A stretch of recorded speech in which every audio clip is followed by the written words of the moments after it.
basically just going to die if he runs them in there.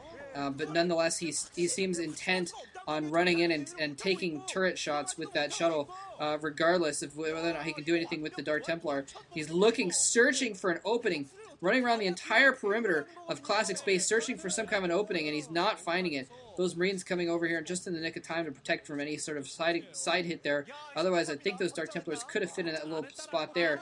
And here comes out an observer. Is he going to spot the Deep Six? Deep Six is the term for this build where you get some tanks and then you get 6 barracks and you pump out Medic Marines, and this can be a very, very effective build. Medic Marines can do very well against Dragoons. They can do very well if there's not a lot of higher tech units, if there's not a lot of like High Templar or Reavers or anything like that. And the Medic Marines can do very good, and they can protect the tanks from Dragoons and what have you. And then the tanks, if you do it right, it takes a lot of micro, it takes a lot of skill, but if you do it right, the tanks can then snipe any Templar that are in danger of storming your Marines and what have you, or any Reavers and what have you from a distance. And it looks like he's going to spring the trap. Here it comes. The observer's in the place to see it all, but it may be too late. When you see it, it might actually be too late. So BeSt knows exactly what's going on, but Classic is going around the side for some reason. This is one of the new maps. I haven't had a chance to look at the maps too up close yet, so I'm not sure why. Maybe there's a better reason. There's a reason he's going for this longer route here. Anyways, by the way, I'm planning doing on... oh, Comset goes down, owns that DT very, very quickly. I am planning on doing some map previews to show these maps a little bit once I get used to them a little bit more, once I have some time. But anyway, here comes the Deep Six push right now. He is moving out with a ton of tanks. And uh-oh, he needs to Comset again. There's the Comset. The second Dark Templar goes down. I don't think there's any more Templar in the area. He's spending all of his gas on Arbiters right now and other tech units. Here come the Dragoons in from the side. And he stims and runs over, and those Dragoons would not stand a chance against that many tanks, especially being protected by those Medic Marines. He's got Firebats in the mix as well. Oh man, we are going to see BeSt get owned here in a minute is what it looks like by Classic, the eSTRO player. But, you know, it's not over yet. If he can get some storms off on this army, he'll still be in good shape. But there are a lot of tanks. Usually you see this with 4 or 5 tanks. There are a lot of tanks, but I don't know if he has the Medic Marines to protect against this many Zealots. The Zealots moving in there. There's a ton of Zealots. They're getting very up close to the tanks. The front line of tanks has gone down. He's running his Zealots, very good micro, running his Zealots all the way around the tanks. But the Medic Marines target fire them and take out the Zealots, and the tanks mostly survive. And now he's got Firebats and more Marines coming in to support. He's even building a bunker in front of BeSt Space, which he's going to have to cancel, but he's got more reinforcements coming in here. He's just got a few medics left, but the other units come in just in time. The Arbiter's keeping everything cloaked. He needs to Comset. Oh, Comset. There goes the Comset. A little bit late, but the cloaked Dragoons are going to have to fall back. Just too many forces there, and more Marines coming in as well. He must have his barracks rallied to this point because he is just pumping them forward.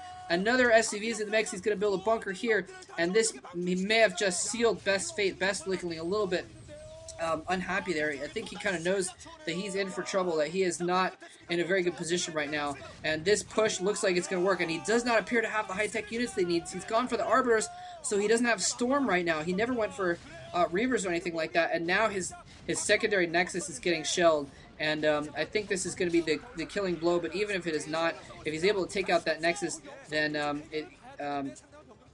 then he's going to have an economic lead for the rest of the game anyway.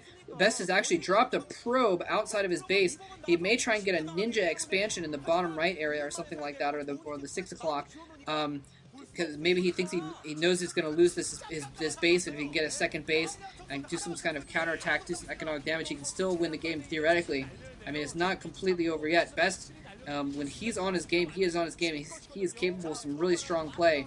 But Classic's really going to have to mess up and slip to lose this game right now, because BeSt, like I said, just does not have the units that he needs to deal with this. And here he's finally withdrawing his probes from his expansion. There he has the High Templar. He has the High Templar now. He's got a decent amount of troops. He's actually running his Arbiter out. He's probably going to try and do a counterattack with a recall, and Classic is not going to have a lot of troops in his main base to deal with this. He probably is, if he realizes what's going on right now, he's got to be rallying to his main base. He needs to get his main base defended right now. Here comes the Arbiter. He's actually running his Medic Marines. He's stimmed his Medic Marines back, and oh my god, a ton of bunkers everywhere, and he may even catch the Arbiter. Marines coming in. They attack the Arbiter. Oh, the recall goes off. The recall does go off barely in the nick of time. It was almost... the Arbiter was almost killed, but there's a few bunkers in the area that are going to make it really, really make those Marines a lot more effective. Obviously, he's coming into repair with several SCVs. That'd be a nice storm if he stormed that bunker right now. He'd kill a lot of SCVs. There it goes. Nice storm. Very clutch storm. So I think this attack is going to get fought off eventually, though. It's going to be difficult, but he is going to be able to fight it off eventually. And BeSt does not have the forces or the economy to send in a follow-up attack, which is really what he would have needed to do to really cash in on that. Would be secondary recall or an attack on the main or something like that. But he is pinned in his base. Critically, Classic brought some of his Marines back to try and fight this, but he did not bring his whole army back. He's still got tanks. He's still got, I believe, some bunkers at the front of BeSt's base. There's that ninja expansion in the bottom right area, like I thought he was going to do. So he is going to be at 2 bases again here in a second. But no! Classic spots it! Classic has spotted that ninja expansion. He's dropped a group of Marines on that base. That base is going to go down. There's no way that BeSt can reinforce it. Oh, and BeSt just GG'd with his face right there.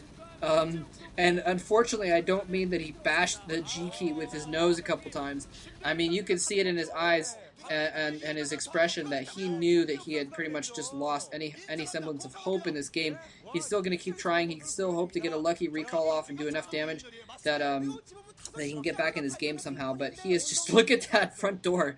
He is totally contained in his base, except for these Reavers. I'm sorry, not Reavers, recalls. Yeah, look at that. 3 bunkers, several tanks. There is no way he's going to break out of that on the ground without losing so many forces that it won't be worth it. And now Classic is on the defensive in his main base. He knows that... oh, nicely done. Stimming his forces, putting them back into the bunkers here, comstatting. And this is BeSt's last chance. He's running out his forces to try and deal with this. He's actually dispersing his zealots really well around the tanks, but another drop going in the side. Classic has forgotten about his dropship because he's concentrating on the frontal attack. We're BeSt trying to get in. There it goes. There it drops out. And he is going to kill every single one of BeSt's probes. And so it will not matter one bit that he's broken out of his base. He's managed to break this contain, but it does not matter at all because he has no economy anymore. He lost his ninja extension, and he's lost all but 2 of his probes. All but 2 of his probes, and that is pretty much game. So, wow. You know, I did not know the results of this when I said in the previous game that I thought eSTRO was going to do a lot better this season, and I thought they were going to be able to come out from behind and do really well. There's GG coming from BeSt. Classic, the up-and-coming Terran from the eSTRO team, has brought eSTRO to a 2-1 lead in this series. Wow, and I forgot who is in the next set. I don't remember who's in the next set. So I guess we'll just have to see what that is. But wow, that was amazing play. And a little bit of a risky, ballsy move there by Classic, going for the Deep 6 strategy, where you get some tanks and then you build a bunch of racks and come out with medic Marines and use each to protect each other. He pulled it off, and BeSt unfortunately had the completely wrong tech to deal with that. Arbiter's was just the completely wrong tech to deal with that. He pulled off some good recalls there, but it was not enough. So, GG Classic and GG BeSt. Let's move on to Game 4, and thanks very much for watching.